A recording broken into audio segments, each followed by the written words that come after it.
And what the KMFcast is, we bring in ex-teamers that are experts in their field, of course, to chat about something. And often that is tech related. We do React episodes, we do Go episodes. But today I wanted to do something a little bit different and bring in developers, engineers, and folks on our own Cavalry team that can talk about sort of career tips for developers. And we will be talking about junior devs, but we'll also have tips for seniors and mid-level developers, anyone in between, talking about LinkedIn tips, all kinds of stuff that's tremendously important. That I think will help any developer really watching that could use a little advice in all kinds of different areas. We're really going to get into it today. We were chatting with the guests earlier, and just everything that we were covering, we were kind of going over stuff in Slack. Everything that we were covering, we're getting so in depth, and I'm really excited to do this. So without further ado, I'm going to bring in Greg. Hey. Hello. Hey, Hello, thanks. everyone. Hey, thanks for joining us. I'm going to bring in Lucas. Hey, Lucas. Hello. And I'm going to bring in Anna. Anna, thank you so much for being here. Hi. And I will go ahead with I'll go ahead and throw this up here. We'll do a little. There we go. That's the right format. And then I just wanted to I already introduced myself. I'm Caleb Brown here at X Team, helping out with a lot of our new original content. And I wanted to just give an opportunity to all three of you to kind of introduce yourself. Doesn't have to be a long intro. Just kind of your role and any roles in the past that are relevant to this, because I think it'll be helpful for folks at home to kind of understand your sort of context, your journey. So they'll understand where your advice and tips are coming from. So we can even just do it in the order that I brought you in, Greg, if you want to kick things off. Sure. So I'm Greg, and I'm working as a backend software engineer. And I can describe myself as a programming languages polyglot, born in clouds, because I started with C# and Azure as my main cloud. Then I switched to Python and AWS. Next, I switched again, but to the TypeScript and Azure again. And now I'm working in Go with AWS. Awesome. Very cool. Very cool. Lucas, how about yourself? Yeah. Well, my name is Lucas Brandi. I'm working as data engineer here at X-Team. I started my career on the business side, and then I changed my focus to data analysis. So, but when I changed it to data analysis, I missed coding, that which is my background. Yeah. So I changed it again, as Greg. I changed it a lot during my career, and I focused in data engineering, where I can still work with data, something that I love it to do, and I could also still coding, like improve my coding skills and keep bringing relevant algorithms to my daily activities. And I worked for many different companies, from traditional banks to game studios. So I passed for many different kinds of metrics or data related fields that we could find in those many different kinds of companies. Yeah, awesome. That's me. Very cool. Very cool. Yeah, that's why I was trying to bring in folks that had such varied backgrounds, and that brings us to Anna. If you want to tell us about yourself. Hi guys, it's Anna from the other side. I'm a recruiter and also a campaign LinkedIn manager, so 2-in-1, and I'll be here to help with tips, especially on LinkedIn part. And it's awesome to hear how everyone has changed, everyone has evolved in their own careers, and it'd be cool to talk about. Thank you for having me here. Of course. Yeah. Thanks to all three of you for being here. Such cool, different backgrounds, and really excited to dive into it. So no reason to not go ahead and dive into it. Our first topic that we discussed was kind of reasons to begin a career in tech. If you're someone that's either young enough to just be haven't joined the workforce yet, or are looking for a total career change. And I pose this as reasons to, but there are, as much as I love the tech world, there are cons as well, which I'm sure we'll jump into. So if anyone, even if you want to pull from your personal journey or things that you've seen, perhaps on the recruiting side, anyone that wants to kind of jump in and just kind of start us off with some reasons that you think are a good reason to be in tech, and then like I said, also we can cover everything from the cons as well. Well, I would just like to start with that tech world is really welcoming.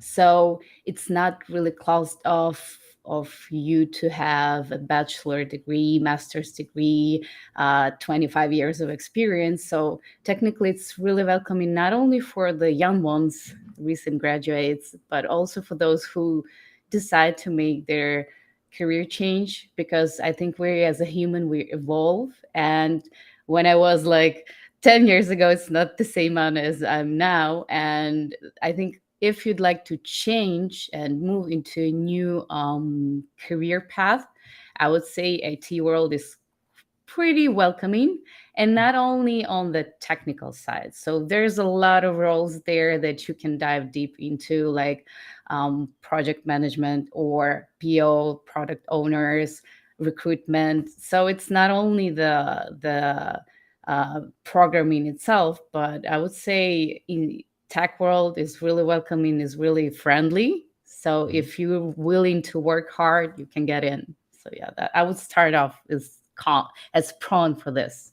Absolutely agree with that. Yeah. Anyone else want to work from that? Yeah, it is something what I like to call what you said, that there's a lot of possibilities of the roles which you can take in the tech industry. I'm calling it a rich character development tree.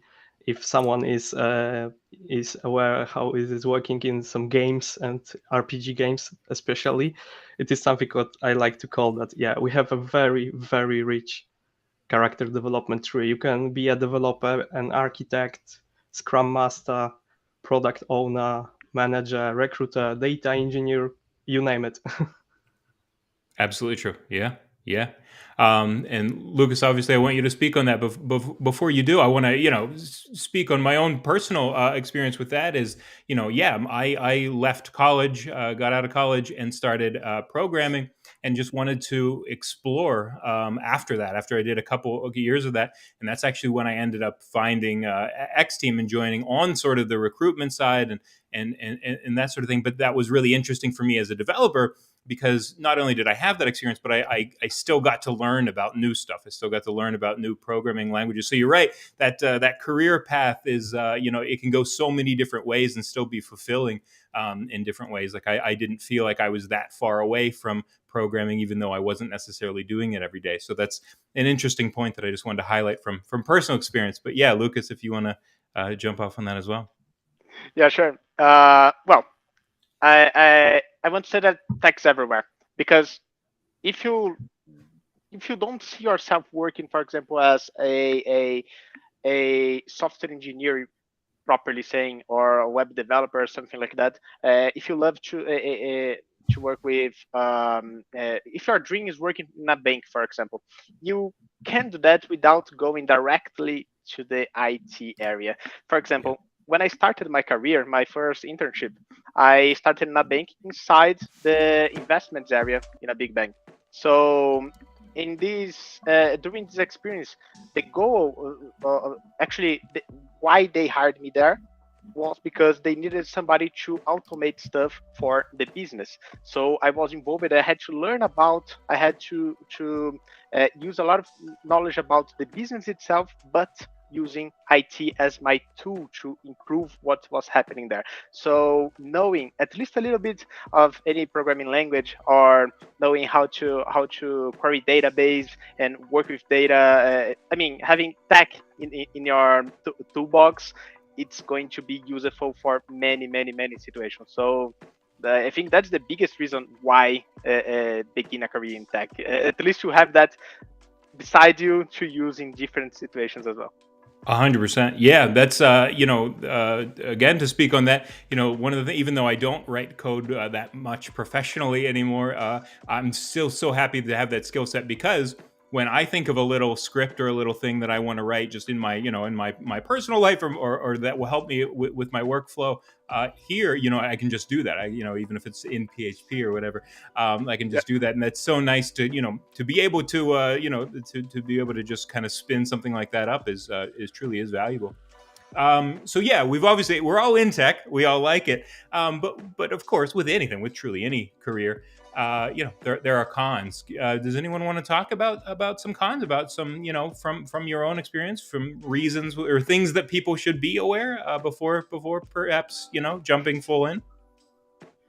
Well, a con, in my perspective, it's something that I personally like to do, that is study. So I like to study a lot. I'm also a professor, so studies like it's in my daily tasks, Yep. teaching and also studying a lot. But some people might feel a little bit anxious with a lot of things that appeared in the tech industry, like a lot of new frameworks, new language, and yeah, everything changed like all the time. Yep. So you might need to study a lot during like your whole career if you want to keep improving your skills and getting your next steps further and further. So that's something that is pretty important in this area.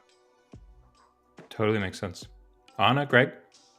Yeah, I would say it's not a con like as for tech industry as a whole, but it's really important where do you start and with whom you work.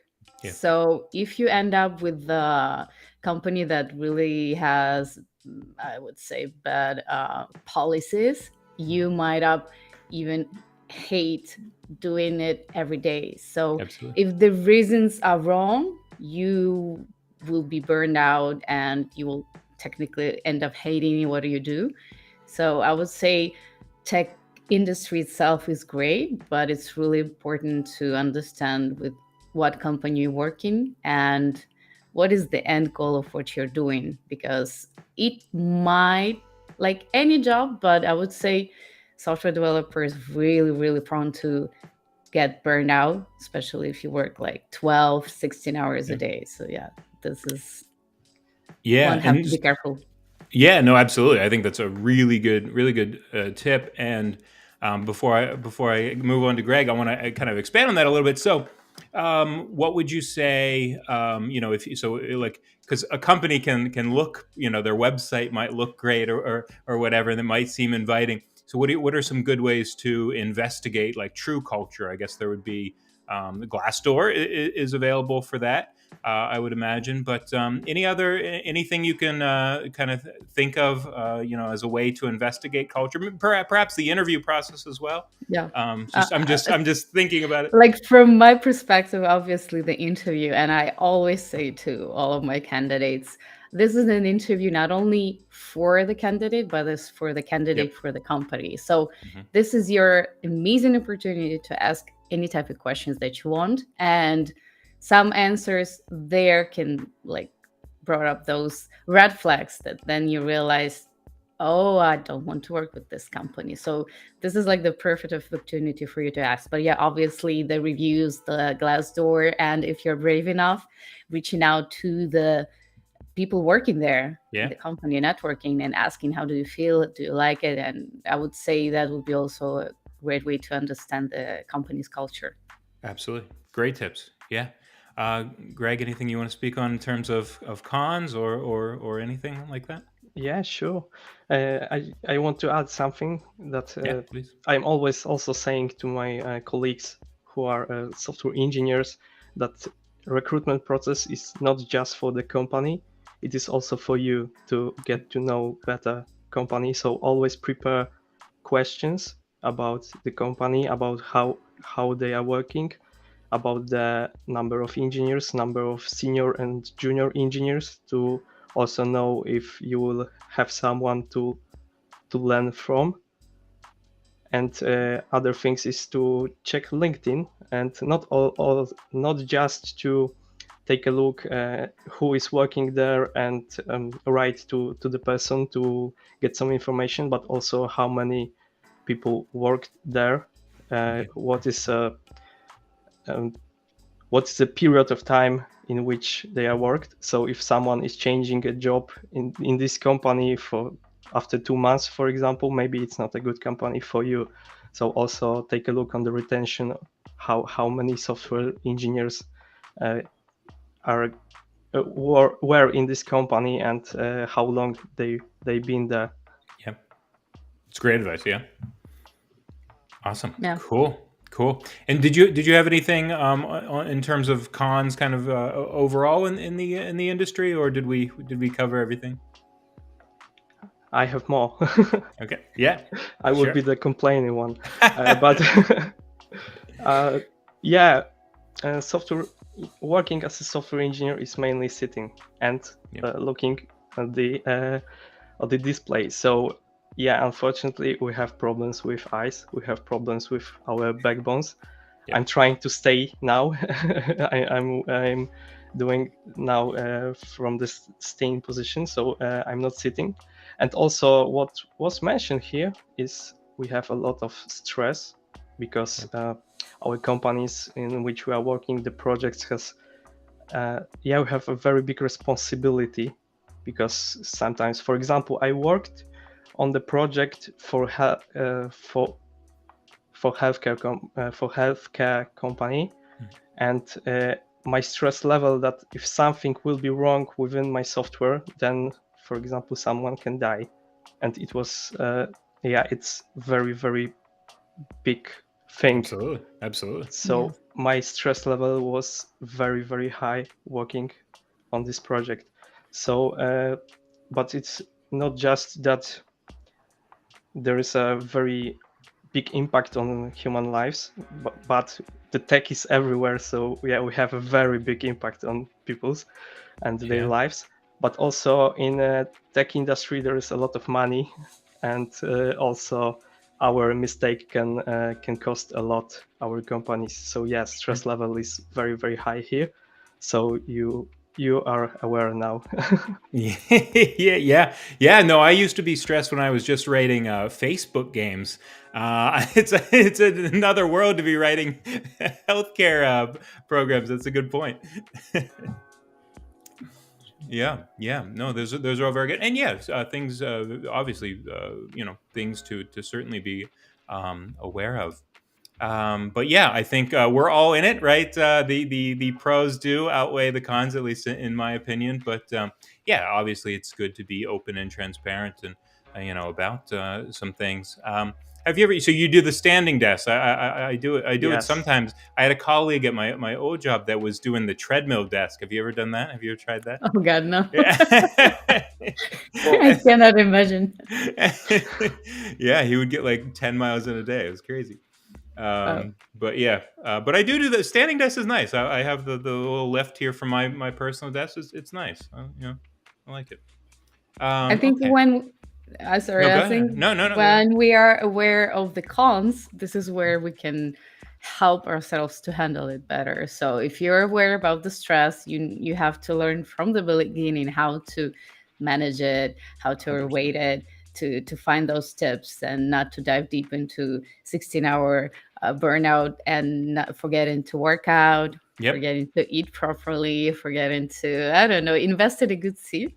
Yeah, Like absolutely. standing desk is great. Cannot stand for 10 hours. I'm sorry. No, I hear you. No, I agree. So Yeah. a good chair is also a really great investment for your back. I was actually going to mention that. Yeah, I upgraded my chair, I guess probably about a year ago, and it was one of the smartest things I've done. For working at home, it truly does make a difference. I used to be a little like stubborn about it, like no, the chair's a chair. No, a nice chair, very, very valuable. Yeah, It is awesome. Yeah, No, it's very important it to is. have a good chair, and also to invest in it before you will have problems with your Yes, backbone. exactly. Yes. Yes. Be Yes. proactive about it. Absolutely true. Yes. Yeah. Yes. Good point. And then, so this is one that I was really, I knew was just like really important for us to cover. Again, we were talking before we went live about, I know that as a junior developer, I wasn't, doing the proper things on LinkedIn and everything, and learned so much in my sort of, sort of the recruiting side of things that I've been had been working on over the last couple of years. So I just wanted to chat with all three of you about things you can do on your LinkedIn as a developer or an engineer, but also CV, resume stuff as well. Truly, any of that stuff, kind of the written versions or portfolios we can get into as well. Anything that's kind of that written or visual part that is before the first interview.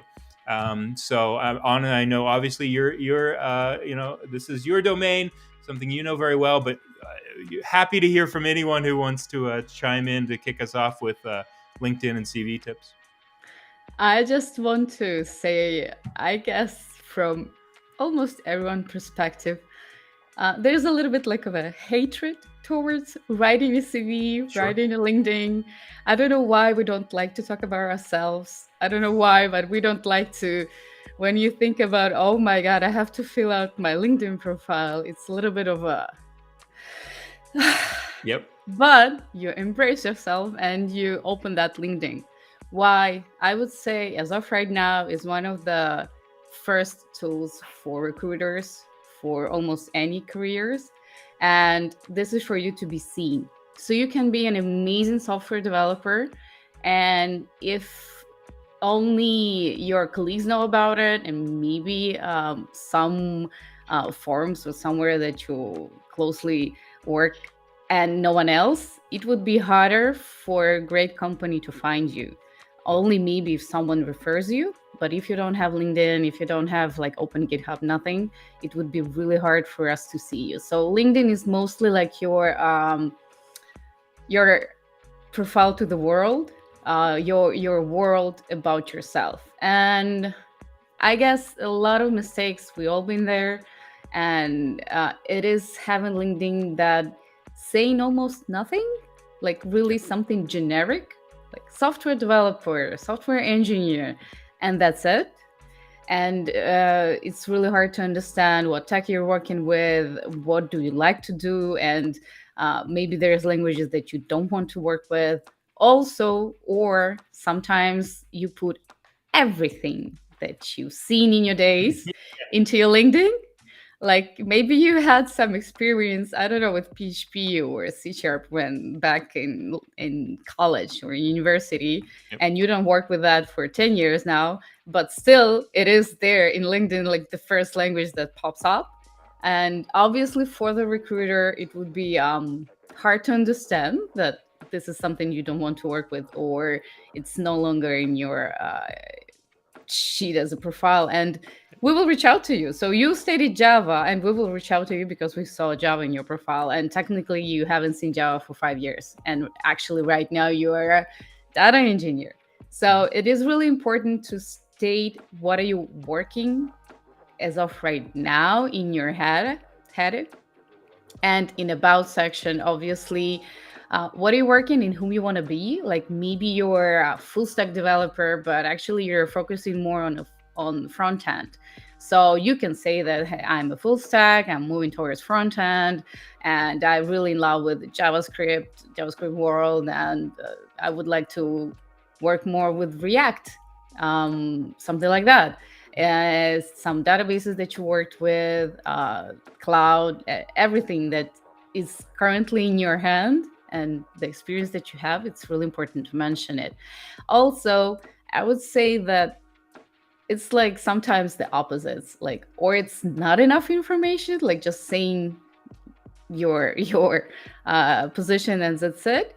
And sometimes there's a lot of information. So sometimes, not sometimes, I saw that quite often.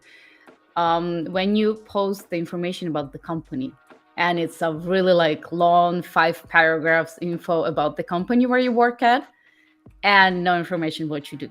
So you can be software developer in X team, and I have no idea what you're doing here. Or you explain who is X team, what is X team. It is an amazing company, but again, there's no information about your experience, and this is where it's important. Indicate your experience. It could be brief, but the tech that you're using, some achievements that you're proud of, If you're mentoring juniors, it's really important to mention that. If you have a team that you're as a team lead, it's important to mention that. If you work on an open source project, it's also you can add in your about section. So it's mostly about you, not about the company you work at, and not something generic type of things like I write a code. We know it's like it's like you're stating something really obvious of what you do. Yep. It's more about your achievements, about goals, and the projects that you worked, the feature that you worked on, what stage. Maybe you're just doing maintenance right now in the company, and maybe that's why you're looking for a new position. So, also sometimes not every experience is important. So 1 month that you did somewhere, maybe it's not that important to mention it in your LinkedIn. It's really nice to have cohesive like LinkedIn that explains your path, why you end up right now and how you end up there and where are you going. So it's mentioning about that, hey, yeah, actually I would love to be, for example, you're working towards to be a team lead and you would love to be a team lead. Mention that in about section. And obviously the stack that you love to work with as of right now, not 10 years ago. Right. Yeah. So Absolutely. that would be like most generic tips, and you would be amazed that this does wonders. And Big time. a lot of recruiters would reach out to you for a role that you would be interested in. Yep. Yeah. You say generic tips, but you're right. I know as well that seeing the company description as your own description is tremendously common. So those are all really, really good tips, and I definitely hope some folks get some value of that. Lucas, Greg, anything? Ashamed for a while because you, Anna, described my LinkedIn profile. I have everything there. Each role I had, the C# role, even if it was few years ago, and I'm still getting the job propositions for C# senior developer, even if I'm not coding in C# for a while. So I'm not sure if I should give any tips right now. But from the tech recruiter, because sometimes I'm recruiting for the projects, describe shortly project in which you are working or you were working, and what is the most important from my perspective, your role in this project. So what you did exactly. Maybe you were a team leader, maybe you were the backend software engineer, maybe full stack software engineer, in which tech you were working. Everything is very important, but the most important is which role you played in this project. Because maybe you were in the project for big AI project, for example, but you were just creating some scripts to extract data. So you are not good in creating AI models, but you are good in extracting data and data mining. So yeah, the project itself is not as important as your role. Absolutely. That's good advice. Yeah. Lucas, anything? Yeah. I had a similar experience with the examples that Anna said. When I created my LinkedIn, I just created like the first positions that I had, like with very short descriptions, no about section, and yeah, it was there just like my LinkedIn, and it was almost useless. Nobody reached out. I tried to every new position that I tried to get, I needed to go after that, like a lot of effort, filling many forms, many different platforms, and that was difficult. Like you spend a lot of time doing these kind of things, even mainly when you are on the beginning of the career, when you are trying to find your first job in tech or trying to change your career. It's time consuming, and if I would choose today one platform to focus and spend a lot of time, it's LinkedIn, because all the big companies are there. Like people that are not only looking for a new position or for somebody to work for that company, but also to understand more about how they could what's like the hot techs for that specific field. I received some contacts in the past months asking for some advice about how can I start working as a data engineer? What's like the best stack like to start coding, to start developing, to create my portfolio and stuff like this. And then realized that I should leave like some of these examples in my job descriptions as well. You know, like for example, in my past experiences, instead of describing like a lot what I've done, I did like a short introduction and then the stack that I used it. And then I started doing that for everything.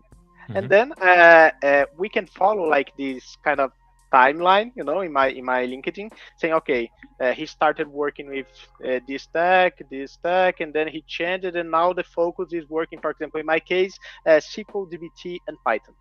So that's it. That's the goal. That's the kind of job that's going to be a very nice match to me. And then this, when I changed the my LinkedIn for this style, yeah, that it's like friendly for the recruiters, then everything changed. Yeah, because people understood like what I was looking for and what was my specialty. So that was so much easier, like to find new opportunities, to and also to avoid receiving those messages that were totally not on my goal. So that was pretty cool, and I recommend like doing this this refactor in your LinkedIn and make sure that that it shows who you are and what you want to do. Absolutely. True. Yeah. I just wanted to add, obviously it's a specific towards depending on what you do.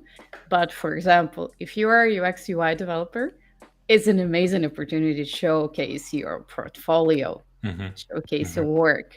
Like if you're backend, maybe it's a little bit different and it's a bit difficult, but there is a chance for you also to try to shine through open source and through some or maybe doing a blog. Also, this would help you to stand out tremendously in LinkedIn if you post in LinkedIn. This is that would be another level for a recruiter, that is for sure.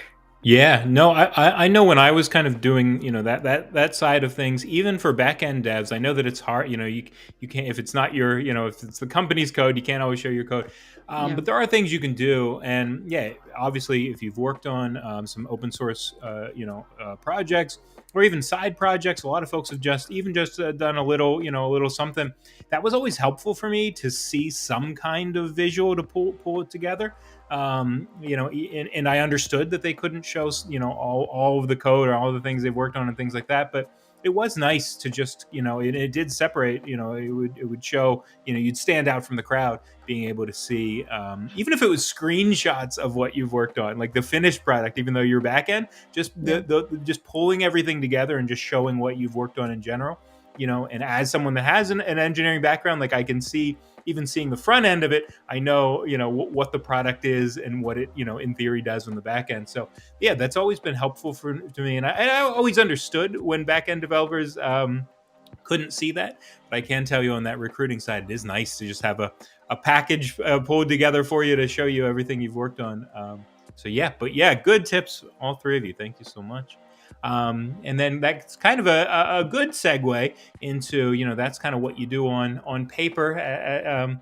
But I wanted to talk about, some common mistakes that software developers do on the sort of junior side of things, likely in the either interview process or once actually kind of working and mistakes that might kind of hurt their trajectory as, becoming mid-level and senior devs. So we can go a lot of different ways with this, and happy to do any of the above if someone wants to jump in and think of some junior mistakes that they've either made themselves when they were junior or in the mentoring process they've seen juniors make. If anyone wants to kick that off.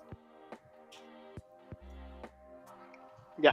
I think the first thing that I see people skipping, in the beginning of the careers is those background, like the theory, understanding why they are doing what they are doing.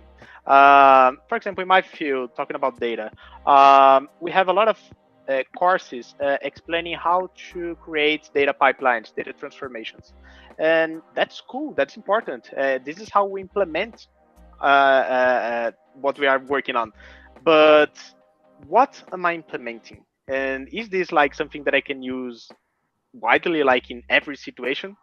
Usually not. Usually you need to understand each situation and choose like the best approach to solve that issue. And if you do not know, for example, data modeling, that it's one of the basics to work as a data engineer, um, you know how to implement, but usually you don't know like the best approach to choose for that client specifically. So that's something that we need to refactor in the future. Sometimes it looks easy to do or something that will solve the problem that moment, but it's not scalable.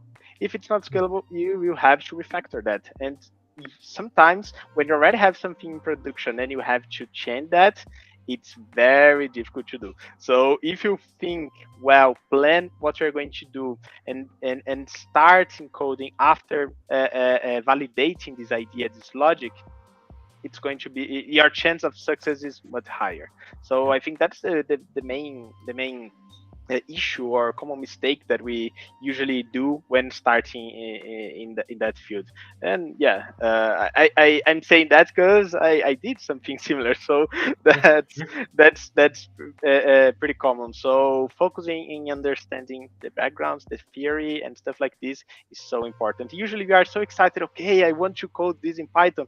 I want to start using this new database. And yeah, but wait, you have this time to do that. You get there. So Yeah, understand why you are doing that, why you are choosing this technology, what you are doing, and then implement that. absolutely. Oh, that's great advice. Greg, anything that comes to mind? Yeah, it's something what changed my mind when I was starting to be somewhere around mid software engineer, that I answered the question why I am programming, why am I coding, Yeah. for what reason I producing the code. And it changed my mind completely because I learned to code. I wanted to start a job, so I wanted to code as much as I can, as I could. So I coded because it was, I'm a coder. I'm a software engineer, not I'm a coder. But yeah, when I asked myself, what is the reason for this code? Now I know that we are doing it not to code itself, but to solve someone's problem, to give Yep. someone the solution for their problems. And it is the most important thing in our job, to solve problems. And you can solve them even without a single line of code. And a lot of engineers don't want to do that. We are for coding here, so we will try to force our code to solve some problems, but maybe it's just a change of mindset or change in the process somewhere, and there will be no problem which you will have to code, because you can solve it without a single line of code, which is, at least I think, the best thing in my current work, when I can solve something without creating a code. Yeah. And it's a completely change of mind Mm-hmm. from Mm-hmm. my beginning and for my current career state. Absolutely. No, that's good advice. Yeah. Yeah. Anna, anything that you can think of, especially in the because I was thinking about it. You and I have sort of that similar background. I was thinking about it in that the interview process, that kind of first chat. But happy to hear your advice anywhere. I would say that the beginners, the, Yeah. the first job seekers and junior devs, yes, it is hard for them to open this door, the first door to find that job, and especially for those who trying to do the career change, Yeah. they sometimes forget and dismiss the job that they did before.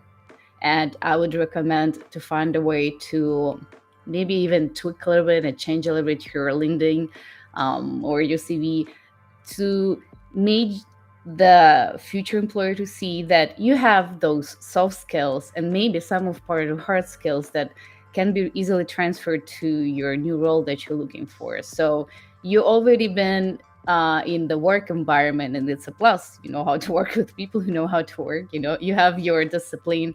If you're learning, show your learning curve. Show what did you learn and how did you do it.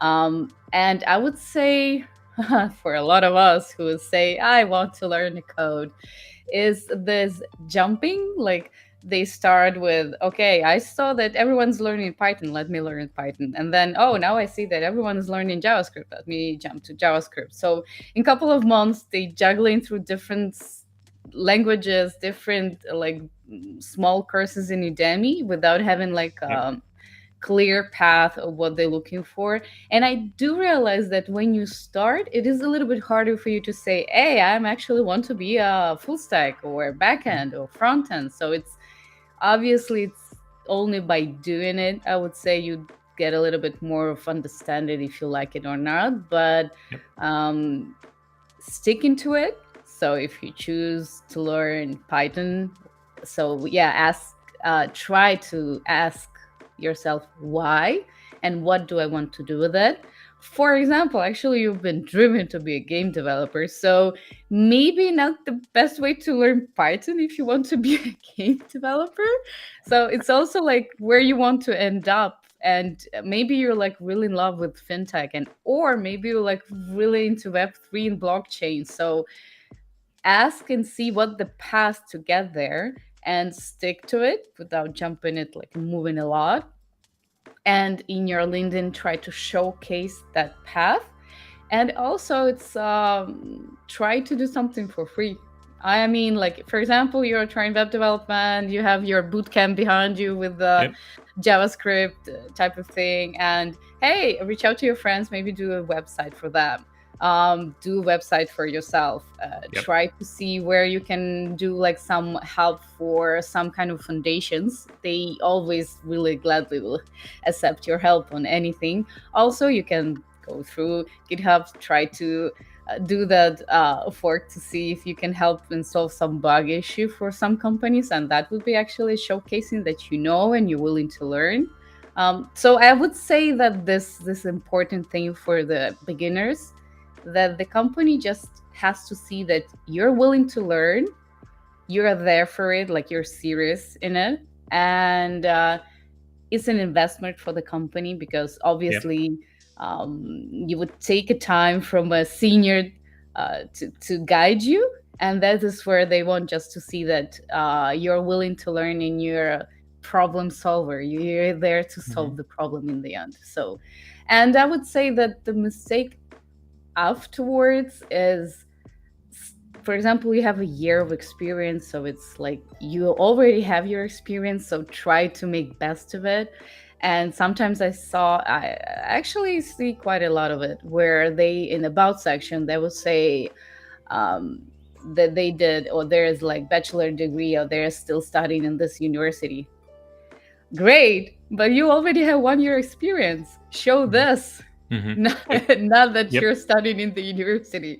Show your experience in the about section, in the LinkedIn section. Make the most of it. Showcase that 1 year and what you did in that year.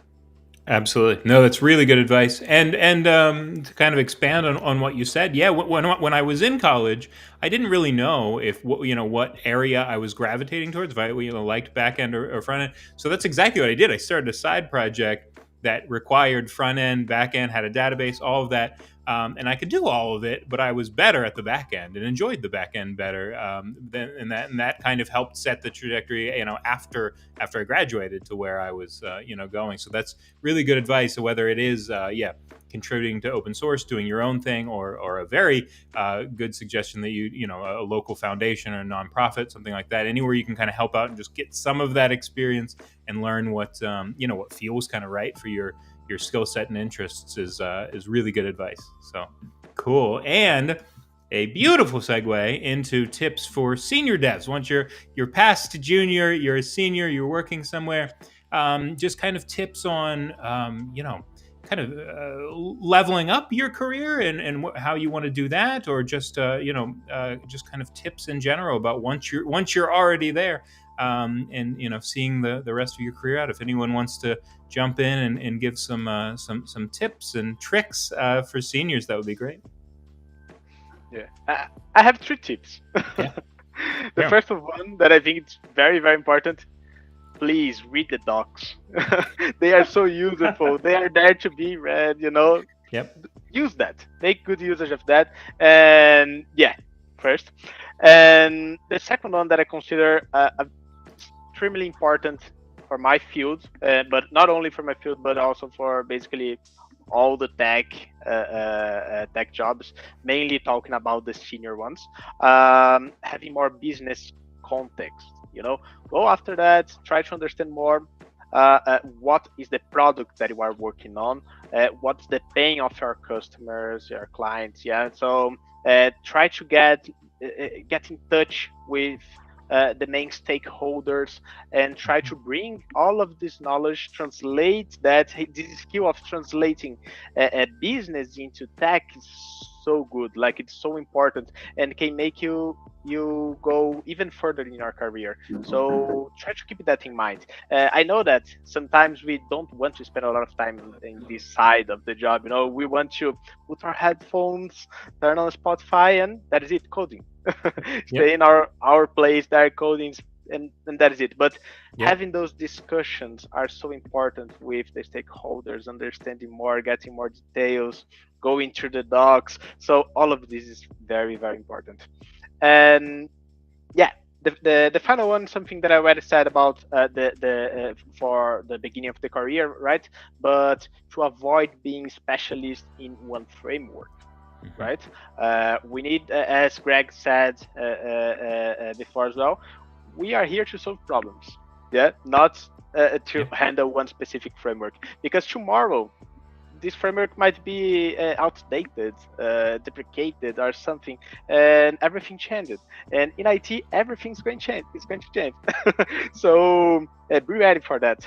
And yeah, I think those are the 3 main important things that I try to make sure that I'm doing on my daily tasks or my daily learnings as well. Yeah. So I hope that it's useful for others as well.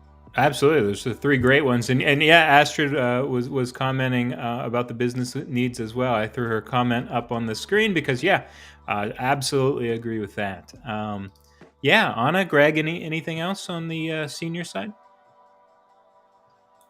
Yeah, of course.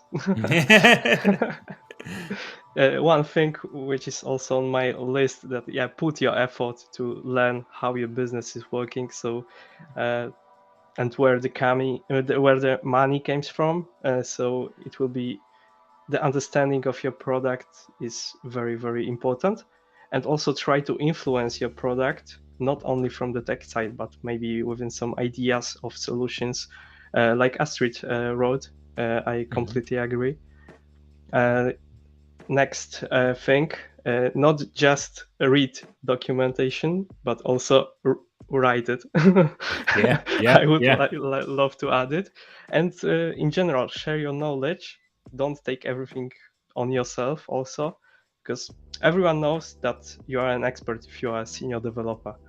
But don't let them assign each harder task to you, because at some point, you will be the only one who has the knowledge about this specific thing. You will start to be a bottleneck for the project. And if it is whatever for you, I bet you don't want to be called from your vacations just because you didn't share your knowledge before and someone don't know how to extend something. So maybe it will be convincing for someone. Absolutely. Also, learn how to be a good leader, because we talk about junior developers, the mistakes. One of the mistakes is also to be in a company where they cannot learn, because there is no person who is a senior developer and from who the junior can learn. So the tip for senior developer is to learn how to be a good leader, be a mentor for juniors, and be a role model for the others. And if I can, I want to highly recommend one of the best books I ever read, Extreme Ownership by Jacko Willing and Leif Babin. It's in the topic of being a leader. Awesome. That's Nice. great. Yeah. Good tips. Anna, how I, about you?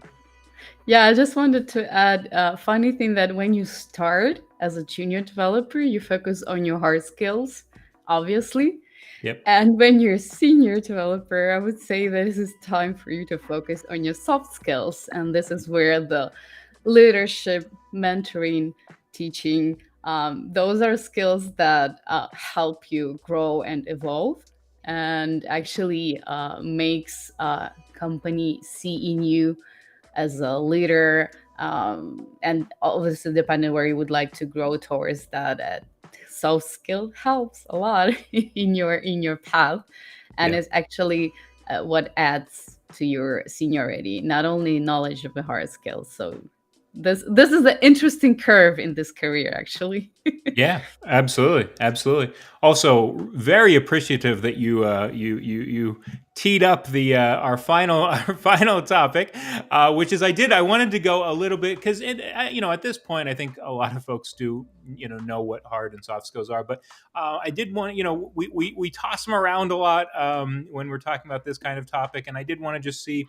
If we could just kind of be clear about some things that are important hard and soft skills and ways to demonstrate those both in writing and in interviews. And then I also just left it open for miscellaneous for anything because people at home don't know this. The discussion going on in the Slack there was a ton of detail, and I just wanted to make sure that we had a proper channel to discuss anything that any of the three of you wanted to make sure that we closed with. But yeah, if anyone wants to just talk about some hard and soft skills that and ways to demonstrate them that are important, I'd love to kick off that, and then obviously we'll wrap up with anything that you want to make sure that we get. Yeah, the mentioned it about, I would say personally for me, the difference between hard and soft skills is hard skills is something that you can measure. There's like a technical thing that it could be divided into junior, Mhm. or it could be some kind of a test to see if you know this or you don't know this. Whether it's soft skill is some kind of a progression where you can make it better, but there's not like an end point to it to say that there's a 100% a leader, and Right. this is what he or she is. This is something that I would say was a little bit overseen maybe 10-15 years ago. Soft skills in IT world maybe weren't that important, maybe were overlooked but after some time it is, people have realized that, for example, to be a team player, it is important. You can be an amazing developer, but if you're not a team player, unfortunately, it would be hard for you to, in the end, find a great job and a great opportunity. Um, Maybe not everyone, for example, want to be a leader and have to leadership skills, but knowing how to share your knowledge, it's also important. And we do this through communication. So knowing how to communicate and learn how to communicate. Actually, there's a lot of different tools how to learn it, especially with LinkedIn. There's a lot of courses for communication skills. If you would like to enhance those, it's also helpful. You would say that it's not important, but in the end, if you cannot translate your knowledge, if you cannot translate to the business side, what are you doing? Why are you doing? And how to solve this? It could be dark side for you. So if you feel like you lack it, there's an amazing opportunity for you to learn it. So I would say team play, communication skills are like one of the top in this world, in the IT world. Learning skills, which means that you are willing to learn new things and you find your ways to learn it. If it's you're better to learn on yourself, if you're learning by, if you find a mentor, is like etc. But you have to constantly learn. So it is a skill actually, and you have to work on it somewhere in the future. And I would say those three as a soft skills are important aside of obviously the hard skills. So it's like a balance for you to have it there, working on your hard skills obviously to progress in your job, but also not forget that. And if you can ask someone, do you feel like I'm lacking something, do you, or even you understand that it is hard for you sometimes to communicate with the team, so you can find help and make it better, because in the end you'll be the one who winning on this.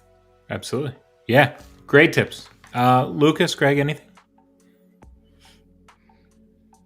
And if not, we can. Anything else that you want to make sure that we cover in any of these topics as we close up today?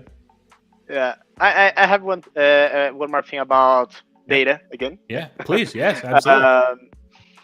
When I talk about hard and soft skills, usually bring a little bit to the data analysis side, right? You can create a fancy dashboard. You can use like the best tech to transform your data to do everything that you need. But if you don't know how to present that, you possibly are not going to achieve like the greatest goal of everything that you've done. That it's showing a point, right? Trying to get an insight of everything that you did. And so when we are talking about storytelling, for example, it's something very important for us, that it's not related to a hard skill, like something that you study like a specific language or something. It's something that you understand like how to do. For example, how to put all of those knowledge, all of those data together and explain that in simple words for a junior public, for example. Not only for specialists. So it's so difficult to do sometimes, because we are so used to keep working in that same data set or that same context the whole day for days, and then when you have to talk about your findings to other people that do not have the same context than you fail. So it's very good like to also improve this side of your skills, to make like the whole pipeline. Sometimes you making a simple dashboard or a simple analysis and explaining that in a very nice way is much better than a fancy dashboard. So this is like the balance, and between hard and soft skills that it's necessary for tech fields, tech jobs and stuff. Awesome. Yeah, that's a great point. Greg, anything on the hard and soft skills, or as I said, anything else you want to make sure we can? Of course. Yeah, one of the most amazing things about the IT is that you can work from wherever you want to. That possibility to remote working. And it is also something what is very nice in Xteam, that I can work with you guys from wherever I am, wherever I want to.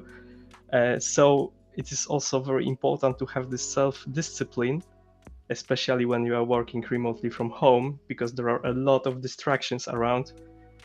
And one maybe tip for developers, I recommend putting the clothes to work.